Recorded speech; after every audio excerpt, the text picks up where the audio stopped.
नमस्कार दोस्तों, स्वागत है आपका हमारे चैनल तिरपली ऑनलाइन क्लासेज में। तो मैं लेकर आया हूं आपके लिए यूपी पॉलिटेक्निक इंडियन एग्जाम 2020 के लिए प्रैक्टिस सेट का पार्ट 11। ठीक है, तो इसमें उस क्वेश्चन को हम लिए हैं जो मोस्ट इम्पोर्टेंट है। ठीक है, जो कि इस वीडियो में मैं वो क्वेश्चन लिया हूँ जो आपके पिछले ईयर में क्वेश्चन पूछे जा चुके हैं। ठीक है, तो आइए शुरू करते हैं। आज का पहला प्रश्न आपका क्या दिया है? तो पहला प्रश्न आपका जो दिया है वो ये दिया है, बल का सीजियस मात्रक है। Option A newton, B kilogram, C dyne और डी इनमें से कोई नहीं। ये आपका पॉलिटेक्निक इंडियन एग्जाम 2013 में पूछा जा चुका है। ठीक है, तो इसमें राइट आंसर क्या होगा? तो इसमें जो आपका राइट आंसर होगा वो होगा इसमें ऑप्शन नंबर सी डाइन। जो बल का सीजियस मात्रक होता है वो होता है आपका डाइन। ठीक है, तो ऑप्शन नंबर इसमें सी करेक्ट हो जाएगा। अगला प्रश्न क्या दिया है आपका? तो अगला प्रश्न आपका दिया है क्या, किसी स्क्रू गेज के शीर्ष पैमाने पर 50 भाग अंकित हैं। यदि पेच का चूड़ी अंतराल 1 मिमी हो तो स्क्रू गेज का अल्पतमांक होगा। तो इसको सॉल्व करने के लिए क्या करेंगे? सबसे पहले हम लिखेंगे क्या, अल्पतमांक। क्या लिखेंगे यहाँ पे हम? अल्पतमांक इजकल टू क्या होता है? वो होता है आपका चूड़ी अंतराल। क्या? अल्पतमांक इजकल टू चूड़ी अंतराल और बट्टे में हो जाएगा क्या आपका, शीर्ष पैमाने पर बने भागों की संख्या। क्या? शीर्ष पैमाने पर बने भागों की संख्या। तो चूड़ी अंतराल कितना दे रहा है? तो चूड़ी अंतराल इस क्वेश्चन में कितना दे रहा है? तो दे रहा है आपका 1 मिमी। ठीक है, तो चूड़ी अंतराल कितना दे रहा है? वो दे रहा है आपका 1 मिमी। तो 1/, हो जाएगा। और क्या पूछ दे रहा है? तो शीर्ष पैमाने पर बने भागों की संख्या। तो शीर्ष पैमाने पर भागों की संख्या 50 दे रहा है, तो बट्टा 50 हो जाएगा। ठीक है, तो अल्पतमांक इक्वल टू क्या, चूड़ी अंतराल बट्टा शीर्ष पैमाने पर बने भागों की संख्या। तो शीर्ष पैमाने पर जो दिया है चूड़ी अंतराल, सॉरी चूड़ी अंतराल जो दिया है आपका 1 दिया है, और आपका शीर्ष पैमाने पर बने भागों की संख्या 50 दे रहा है। तो 50 में 1 से भाग कर देंगे। तो आइए यहाँ पे हम भाग करते हैं 50/1। यहाँ से 0 पॉइंट बढ़ाकर 1 जीरो उतार लेंगे, एक और जीरो बढ़ाकर 1 और जीरो उतार लेंगे। तो 50 दूना 100 हो जाएगा, ये आपका कट जाएगा। तो कितना आ रहा है आपका? 0.02 मिमी आ रहा है। तो आइए ऑप्शन में चेक करते हैं ऑप्शन में कहाँ दिया है। तो ऑप्शन में दे रहा है ऑप्शन नंबर सी 0.02 मिमी। तो इसमें ऑप्शन नंबर सी करेक्ट हो जाएगा। ठीक है, जैसा कि मैंने यहाँ पे सॉल्व कर दिया है। क्या? अल्पतमांक इक्वल टू क्या, अल्पतमांक इक्वल टू होता है आपका चूड़ी अंतराल बट्टा शीर्ष पैमाने पर बने भागों की संख्या। ठीक है, ये आपका फार्मूला होता है, इसको आप लोग याद रखिएगा। ठीक है, अल्पतमांक का फार्मूला जो होता है। चूड़ी अंतराल कितना दे रहा है? तो चूड़ी अंतराल दे रहा है आपका 1, और शीर्ष पैमाने पर बने भागों की संख्या दे रहा है 50। तो 50 में 1 से भाग कर देंगे तो आएगा आपका 0.02 मिमी। ठीक है, तो इसमें आपका राइट आंसर हो जाएगा। तो इसमें ऑप्शन नंबर क्या होगा? तो इसमें ऑप्शन नंबर सी करेक्ट हो जाएगा। ठीक है, अगला आइए देखते हैं प्रश्न क्या दिया है। तो अगला प्रश्न आपका जो दिया है वो दिया है, निम्न में से कौन सा अदिश राशि है? ऑप्शन ए बल, बी वेग, सी विस्थापन और डी आयतन। तो इसमें आपका राइट आंसर क्या होगा? तो इसमें आपका राइट आंसर हो जाएगा ऑप्शन नंबर डी आयतन। ठीक है, अभी तक आपने अदिश और सदिश राशि को याद करने का ट्रिक नहीं देखा है तो डिस्क्रिप्शन में लिंक दिया है, वहाँ से आप जाकर देख सकते हैं। अदिश और सदिश राशि को ट्रिक से याद करेंगे। ठीक है, तो इसमें ऑप्शन नंबर क्या हो जाएगा? वो हो जाएगा इसमें ऑप्शन नंबर डी आयतन। ठीक है, अगला प्रश्न क्या दिया है आपका? अगला प्रश्न जो दिया है आपका वो दिया है, एक गेंद को भवन की छत से गिराने पर गेंद को जमीन पर पहुंचने में 3 सेकेंड लगते हैं। गेंद के पृथ्वी की ओर त्वरण 10 मीटर प्रति सेकेंड स्क्वायर है तो भवन की ऊंचाई होगी।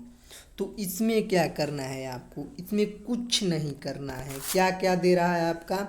तो आपका टी दे रहा है कितना, 3 सेकेंड। ठीक है, टी दे रहा है 3 सेकेंड। यू क्या दे रहा है? प्रारंभिक वेग यू दे रहा है आपका 0। ए क्या दे रहा है? ए दे रहा है आपका 10 मीटर प्रति सेकेंड स्क्वायर। ठीक है, अब गति का समीकरण लगा देंगे सेकेंड वाला। तो गति का समीकरण का जो फार्मूला होता है वो क्या होता है आपका, S is equal to U T plus half a T square होता है आपका। तो क्या यू टी क्या हो जाएगा, यू आपका जीरो दे रहा है तो ये आपका जीरो हो जाएगा पूरा, ठीक है। तो क्या बचेगा, यस इजकल टू हो जाएगा आपका 1/2 ए टी स्क्वायर। तो इसमें आप पुट कर देंगे मान को, तो 1/2 ए कितना दे रहा है, तो ए आपका दे रहा है 10 मीटर प्रति सेकेंड स्क्वायर। तो यहाँ पे कर देंगे 10, ठीक है, इंटू टी क्या दे रहा है, तो टी दे रहा है 3 सेकेंड, तो टी का स्क्वायर कर देंगे तो 3 × 3 हो जाएगा, ठीक है। यहाँ से करेंगे तो क्या हो गए, 2×5 = 10, 5 बार में, ठीक है। तो ये 3×3 = 9, 45 मीटर आ जाएगा, ठीक है। आइए ऑप्शन में चेक करते हैं 45 मीटर कहाँ दिया है। तो ऑप्शन डी दे रहा है इनमें से कोई नहीं, तो इसमें ऑप्शन नंबर डी करेक्ट हो जाएगा, इनमें से कोई नहीं। तो आंसर क्या था, 45 मीटर, ठीक है। तो इसमें ऑप्शन नंबर डी करेक्ट हो जाएगा। जैसा कि मैंने यहाँ पे सॉल्व कर दिया है, क्या आपका टी क्या दे रहा है, तो टी दे रहा है 3 सेकेंड। गति का समीकरण लगा देंगे, एस बराबर you T plus half a T square, ठीक है। तो ये आपका यू क्या दे रहा था, प्रारंभिक वेग, तो प्रारंभिक वेग आपका 0, और आपका जो ए दे रहा था वो दे रहा था कितना, 3 दे रहा था, सॉरी ये आपका 10 दे रहा है, ठीक है। और टी आपका दे रहा है, टी जो आपका दे रहा है वो दे रहा है 3 सेकेंड, ठीक है। तो एच बराबर 1/2 ए टी स्क्वायर हो जाएगा। इसमें यू का मान 0 रखेंगे तो ये आपका पूरा 0 हो जाएगा। तो एस इक्वल टू क्या बच जाएगा, 1/2 ए टी स्क्वायर, ठीक है। तब इसमें पुट कर देंगे तो ये हो जाएगा आपका 1/2, और ये कितना 10 इंटू टी, टी कितना दे रहा है 3, तो 3 × 3, ये 2×5 = 10, 5 बार में, 3 का स्क्वायर करेंगे तो 9 × 5, तो 9×5 = 45 मीटर हो जाएगा। तो इसमें ऑप्शन नंबर क्या होगा, तो इसमें ऑप्शन नंबर डी करेक्ट हो जाएगा, इनमें से कोई नहीं, ठीक है। अगला प्रश्न क्या दे रहा है, तो अगला प्रश्न आपका जो दे रहा है, किसी बाह्य बल के अभाव में एक पिंड एक समान वेग से गति करता है जिसका कारण होता है। ऑप्शन ए संवेग संरक्षण, बी जड़त्व, सी संवेग संरक्षण तथा जड़त्व दोनों ही, और डी न संवेग संरक्षण न ही जड़त्व। ये आपका 2012 में पूछा जा चुका है, ठीक है। तो इसमें राइट आंसर क्या होगा, तो इसमें जो आपका राइट आंसर हो जाएगा वो हो जाएगा जड़त्व, ठीक है। इस क्वेश्चन को मैं फिर से रिपीट कर रहा हूँ। क्वेश्चन आपका कह रहा है किसी बाह्य बल के अभाव में एक पिंड एक समान वेग से गति करता है जिसका कारण है, तो क्या कारण है, तो वो आपका कारण है जड़त्व का, ठीक है। तो इसमें ऑप्शन नंबर बी करेक्ट हो जाएगा। अगला प्रश्न क्या दे रहा है, तो अगला प्रश्न आपका जो दे रहा है वो दे रहा है क्या, बल का आघूर्ण कहलाता है। ऑप्शन बल आघूर्ण, बी आवेग, सी किया गया कार्य, और डी इनमें से कोई नहीं। ये आपका 2013 में पूछा जा चुका है, ठीक है। तो बल का आघूर्ण क्या कहलाता है, तो बल का जो आघूर्ण होता है आपका किया गया कार्य कहलाता है, ठीक है। तो इसमें ऑप्शन नंबर सी करेक्ट हो जाएगा, किया गया कार्य। अगला प्रश्न आइए देखते हैं क्या दिया है। तो अगला प्रश्न आपको दिख रहा होगा स्क्रीन पे, क्या 1 किलोवाट शक्ति की मोटर को 10 मीटर ऊंचे, क्या 1 किलोवाट शक्ति की मोटर को 10 मीटर गहरे कुएं से पानी उठाने के लिए प्रयोग किया जाता है। प्रति मिनट पानी उठाने की मात्रा होगी, जी दे रहा है कितना, 9.8 मीटर प्रति सेकेंड स्क्वायर, ठीक है। तो इसको क्या करना है, कुछ नहीं करना है। इसमें शक्ति का जो फार्मूला लगाएंगे वो क्या लगाएंगे आपका, वो लगाएंगे आपका P = W/T। तो W = क्या होता है, तो W = होता है आपका mgh/T अपने जगह पर, ठीक है। अब क्या करेंगे, अब कुछ नहीं करना है। P कितना दे रहा है, तो P आपका दे रहा है कितना, वो दे रहा है 1000 वाट, ठीक है। 1 किलोवाट यानी कि 1 किलोवाट बराबर कितना, 1000 वाट हो जाएगा, ठीक है। तो इसमें हम क्या करेंगे, पुट कर देंगे। P = क्या हो जाएगा, तो P = हो जाएगा आपका 1000, ठीक है। और M कितना दे रहा है, तो M इसमें क्या कर रहा है, तो M आपका निकालना है, तो M को निकालना है तो M को छोड़ देंगे। G कितना दे रहा है, तो 9.8 दे रहा है, तो यहाँ पे 9.8 हो जाएगा। H कितना दे रहा है, ऊंचाई 10 मीटर दे रहा है, 10 हो जाएगा। पान T कितना दे रहा है, तो T आपका प्रति सेकेंड का रहा है, तो प्रति सेकेंड का मतलब 60 सेकेंड, ठीक है। अब इसको इसमें मल्टीप्लाई कर देंगे तो ये कितना हो जाएगा, ये हो जाएगा आपका 60,000, ठीक है। 60,000 हो जाएगा। तो m इक्वल टू क्या हो जाएगा, m इक्वल टू हो जाएगा आपका 60,000 अपान कितना, तो 9.8 इंटू 10, तो ये हो जाएगा आपका 98। जब 98 में इतने से भाग देंगे तो कितना आएगा, वो आएगा आपका 612.24 आएगा। ठीक है, तो मात्रा क्या हो जाएगा आपका, केजी हो जाएगा। ये देखते हैं ऑप्शन में कहाँ पे दिया है 612.24 केजी। तो 612.24 केजी ऑप्शन डी दे रहा है, तो इसमें ऑप्शन नंबर डी करेक्ट हो जाएगा। ठीक है, जैसा कि मैंने यहाँ पे सॉल्व कर दिया है क्या, P इक्वल टू 1000 वाट। जैसा कि P equal to W/T formula होता है, तो W इक्वल टू क्या हो जाएगा, mgh/T अपने जगह पर। ठीक है, तो ये क्या हो जाएगा, तो m इंटू आपका g दे रहा है 9.8 इंटू h दे रहा है हाइट ऊंचाई दे रहा है 10/T प्रति सेकेंड, तो 10 हो जाएगा। p कितना दे रहा है, तो p दे रहा है 1000 वाट, तो अपने जगह पे 1000 equal to m into 9.8 into 10/60 हो जाएगा। ये जब इसको m इधर बाहर करेंगे तो ये दोनों क्या हो जाएगा, ये 60,000 इसमें मल्टीप्लाई करेंगे तो 60,000, ये हो जाएगा आपका कितना, हो जाएगा आपका 60,000 अपान 9.8 इंटू 10 करेंगे तो 98 हो जाएगा। 98 में इतने से भाग देंगे तो 612.24 केजी आ जाएगा। ठीक है, तो इसमें ऑप्शन नंबर क्या हो जाएगा, तो ऑप्शन नंबर इसमें डी करेक्ट हो जाएगा। आइए देखते हैं अगला प्रश्न क्या दिया है। तो अगला प्रश्न आपका जो दिया है मोस्ट इम्पोर्टेंट है, ये आपका 2007 और 2010 में पूछा जा चुका है क्वेश्चन ये। ठीक है, तो क्वेश्चन को मैं पढ़ा हूँ। क्वेश्चन कह रहा है आपका अनुप्रस्थ तरंगे उत्पन्न की जा सकती है। ऑप्शन ए दे रहा है ठोस व गैस में, बी ठोस व द्रव में, सी गैस व द्रव में, डी ठोस द्रव गैस में। तो अनुप्रस्थ तरंगे जो होती है आपकी, वो ठोस द्रव गैस तीनों में उत्पन्न की जा सकती है। ठीक है, तो इस क्वेश्चन को आप लोग याद रखिए, ये क्वेश्चन मोस्ट इम्पोर्टेंट है। ठीक है, ये आपका 2 बार पूछा जा चुका है। ठीक है, तो इसमें ऑप्शन नंबर क्या हो जाएगा, तो इसमें ऑप्शन नंबर डी करेक्ट हो जाएगा, ठोस द्रव व गैस में। ठीक है, अगला क्वेश्चन दे रहा है आपका, वो दे रहा है क्या, किसी माध्यम में चलने वाली दो यांत्रिक तरंगों की आवृत्तियों का अनुपात 3/4 है। इन तरंगों के, ऑप्शन ए तरंगों का अनुपात, दूसरा आवर्तकालों का अनुपात पूछ रहा है। तो क्या करेंगे, कुछ नहीं करना है आपको। आवृत्ति इक्वल टू क्या होता है, तो आवृत्ति equal to n equal to होता है 1/λ। ठीक है, अब क्या हो जाएगा, इसको कर देंगे n2/n1 इक्वल टू λ1/λ2, या हो जाएगा क्या, λ1/λ2 इक्वल टू n1 क्या दे रहा है, तो n1 आपका दे रहा है 3 और n2 दे रहा है 4, तो n2 क्या हो जाएगा, 4/3 हो जाएगा। ठीक है, अब क्या करेंगे, अब करना कुछ नहीं है। आवर्तकाल Tn क्रमानुपाती क्या होता है, तो 1/, आवृत्ति n के होता है, तो T1/T2 इक्वल टू हो जाएगा n2/n1। तो ये आपका क्या दे रहा है, तो ये आपका दे रहा है 4/3 हो जाएगा।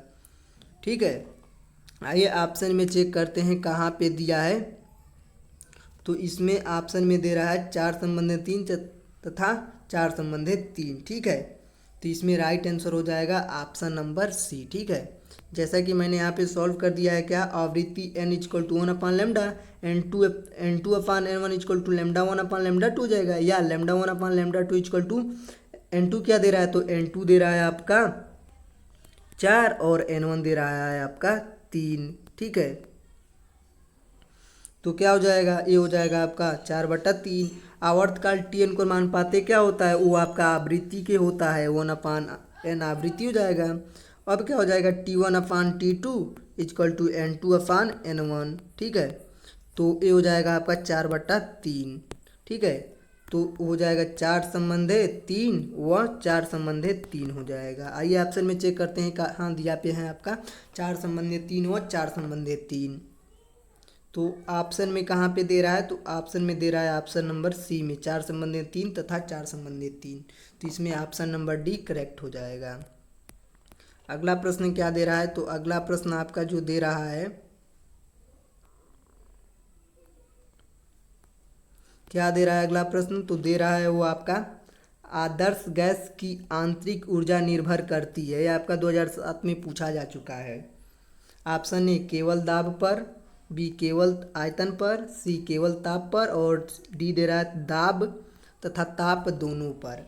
तो जो आदर्श गैस की जो आंतरिक ऊर्जा निर्भर करती है वो आपकी किस पर निर्भर करती है? तो केवल ताप पर निर्भर करती है। ठीक है, तो इसमें ऑप्शन नंबर सी करेक्ट हो जाएगा। ठीक है, अगला प्रश्न क्या कह रहा है? तो अगला प्रश्न कह रहा है आपका बायल के नियम में नियत रहता है। ऑप्शन ए दे रहा है पी भी, बी टी भी और सी वी अपान टी और डी दे रहा है पी अपान टी। ठीक है, तो ये आपका 2011 में पूछा जा चुका है। तो बायल के नियम में क्या नियत रहता है? तो बायल के नियम में आपका क्या नियत रहता है? तो आपका पी भी नियत रहता है। पी भी इक्वल टू नियतांक होता है, तो पी भी आपका नियत रहता है बायल के नियम में। तो इसमें हो जाएगा ऑप्शन नंबर एक करेक्ट हो जाएगा पी भी। ठीक है, अगला प्रश्न क्या दे रहा है? तो अगला प्रश्न आपका दे रहा है खाना बनाने वाली गैस।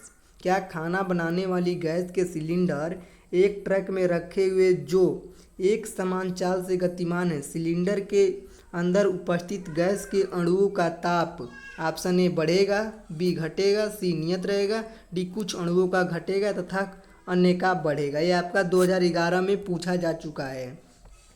तो इसमें क्या होगा आपका राइट आंसर? तो इसमें आपका राइट आंसर हो जाएगा ऑप्शन नंबर सी नियत रहेगा।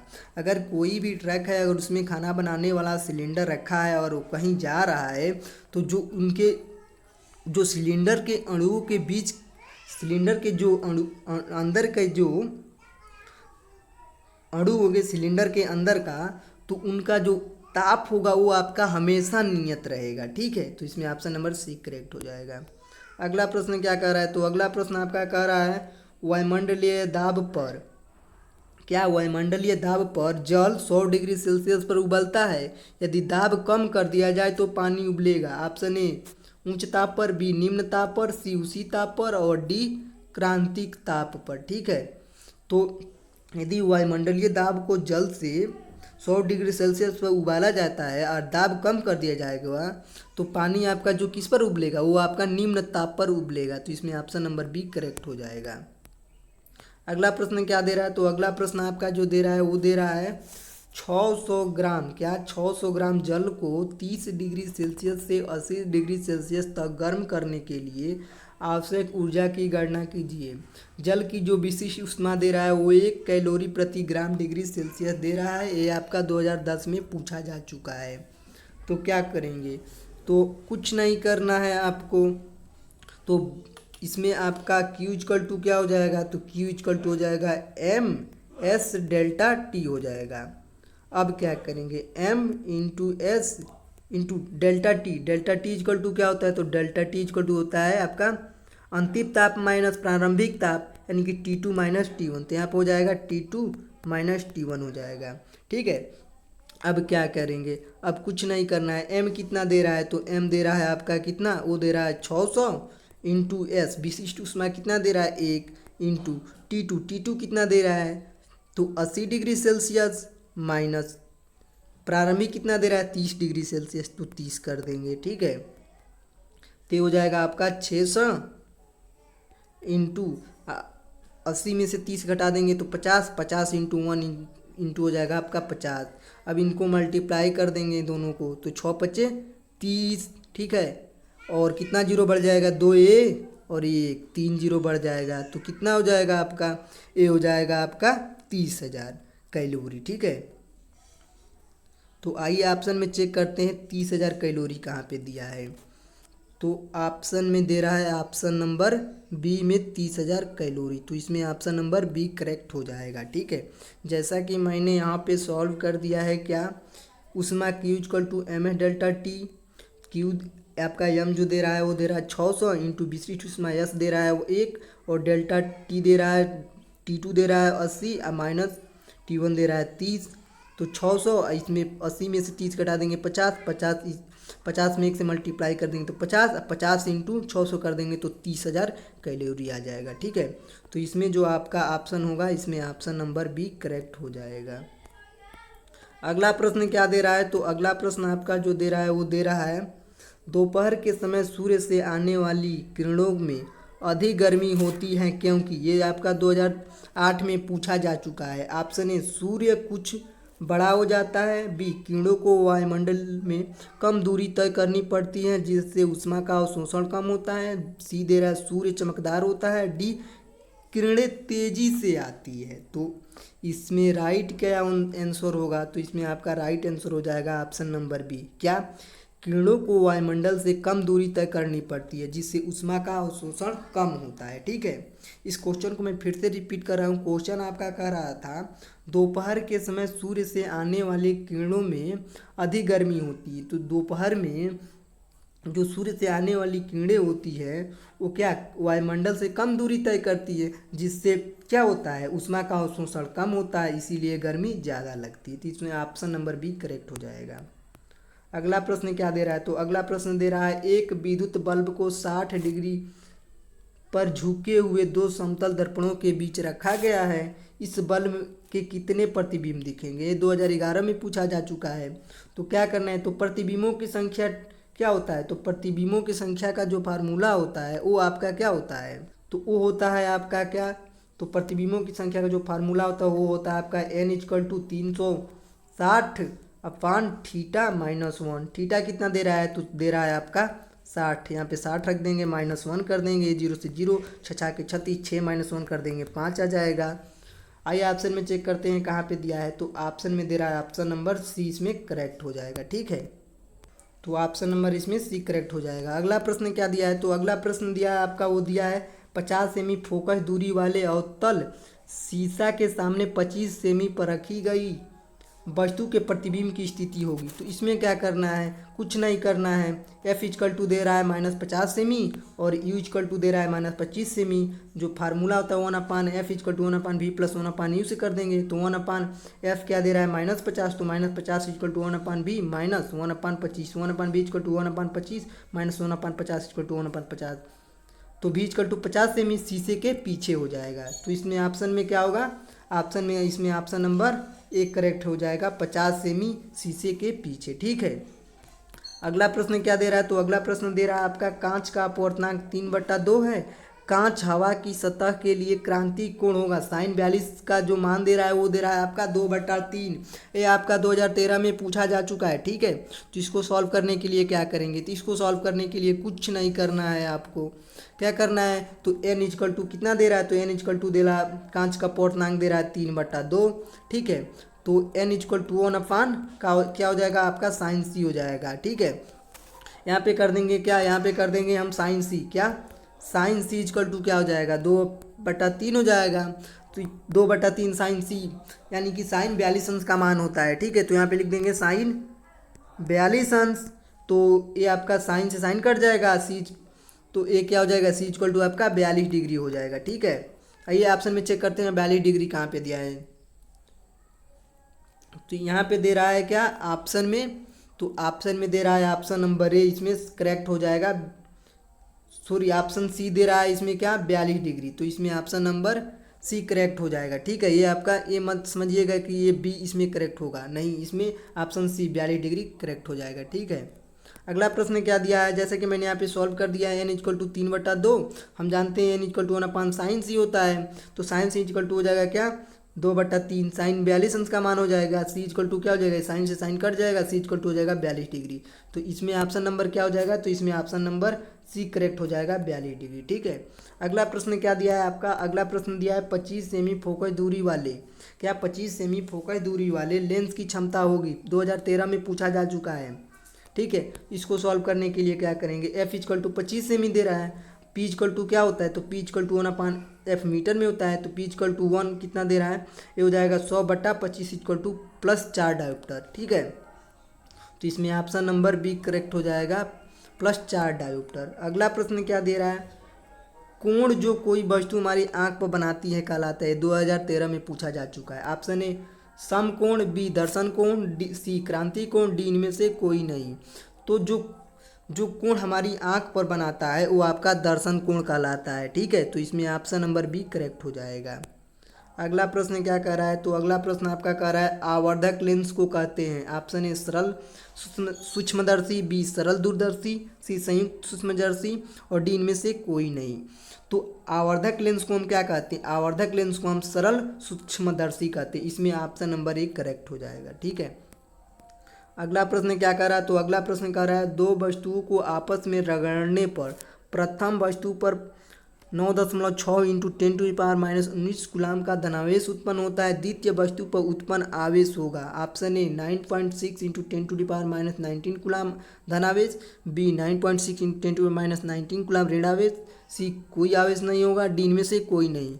तो क्या होगा, तो इसमें ऑप्शन नंबर बी करेक्ट हो जाएगा। क्या 9.6 इंटू 10⁻19 कूलाम ऋणावेश क्यों होगा यही, तो मैं बता देना चाहता हूँ आपको। क्या दो वस्तुओं को आपस में रगड़ने पर एक से इलेक्ट्रॉन निकलकर दूसरी वस्तु में चले जाते हैं, अतः क्या होगा, प्रथम वस्तु पर 9.6 इंटू 10⁻19 कूलाम का धनावेश उत्पन्न होगा, परंतु दूसरी वस्तु पर क्या होगा, तो दूसरी वस्तु पर आपका 9.6 इंटू 10⁻19 कूलाम ऋणावेश उत्पन्न हो जाएगा। ठीक है, तो इसमें ऑप्शन नंबर बी करेक्ट हो जाएगा। 9.6 इंटू 10⁻19 कूलाम ऋणावेश। पहले में तो आपका धनावेश उत्पन्न होगा, तो दूसरे में उतना ही आपका ऋणावेश उत्पन्न हो जाएगा। ठीक है, तो इसमें ऑप्शन नंबर बी करेक्ट हो जाएगा।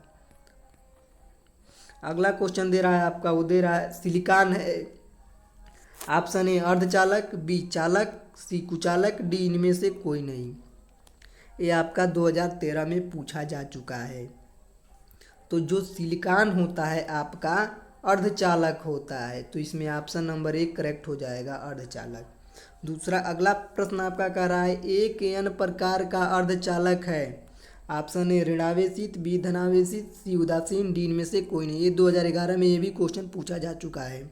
तो आप देख सकते हैं दोनों क्वेश्चन 2011 में पूछे जा चुके हैं। तो जो एक एन प्रकार का अर्धचालक होता है वो आपका उदासीन होता है। ठीक है, तो इसमें ऑप्शन नंबर सी करेक्ट हो जाएगा। अगला प्रश्न कह रहा है क्या ओम के नियम के अनुसार विभवांतर तथा धारा में सही संबंध है। ये आपका 2013 में पूछा जा चुका है। भी अनुपाती आई, भी अनुपाती 1/q, सी भी अनुपाती 1/i और डी इनमें से कोई नहीं। तो ओम के नियम के अनुसार विभवांतर तथा धारा में संबंध क्या हो जाएगा, भी अनुपाती आई हो जाएगा। आई चेक करते हैं भी अनुपाती आई कहाँ दिया है, तो इसमें दे रहा है ऑप्शन नंबर ए में भी अनुपाती आई, तो इसमें ऑप्शन नंबर 1 करेक्ट हो जाएगा। अगला प्रश्न क्या कह रहा है, तो अगला प्रश्न आपका कह रहा है बल्ब में प्रयुक्त की जाने वाली गैस है। ये 2013 में पूछा जा चुका है। Option A oxygen, B carbon dioxide, C argon और डी इनमें से कोई नहीं। तो बल्ब में प्रयुक्त की जाने वाली जो गैस होती है वो आपका निष्क्रिय गैस होती है। ठीक है, तो निष्क्रिय गैस में कौन कौन से गैस आ जाते हैं, उसमें आपके बहुत से गैस आ जाते हैं। तो इसमें आपका निष्क्रिय गैस कौन सा इन ऑप्शन के रिगार्डिंग, ऑक्सीजन होगा नहीं, कार्बन डाइऑक्साइड होगा नहीं, तो सी इसमें आर्गन। आर्गन जो होता है, आर्गन, क्रिप्टॉन, ज़ेनॉन, रेनॉन, ये सब आपके जो होते हैं अक्रिय गैस होते हैं। तो अक्रिय गैस जो होता है वो आपका बल्ब में प्रयुक्त किया जाता है। तो इसमें ऑप्शन नंबर 3 करेक्ट हो जाएगा, आर्गन। ठीक है, अगला प्रश्न आज का जो लास्ट प्रश्न दे रहा है वो दे रहा है निम्न में से कौन सा विद्युत चुम्बकीय प्रेरण पर आधारित है। ये आपका 2013 में ये भी पूछा जा चुका है। ऑप्शन ए डायनामो, सी दे रहा है विभवमापी, बी दे रहा है विद्युत मोटर और डी इनमें से कोई नहीं। तो विद्युत चुम्बकीय प्रेरण पर जो आधारित है वो आपका डायनामो है, तो इसमें ऑप्शन नंबर 1 करेक्ट हो जाएगा, डायनामो। ठीक है।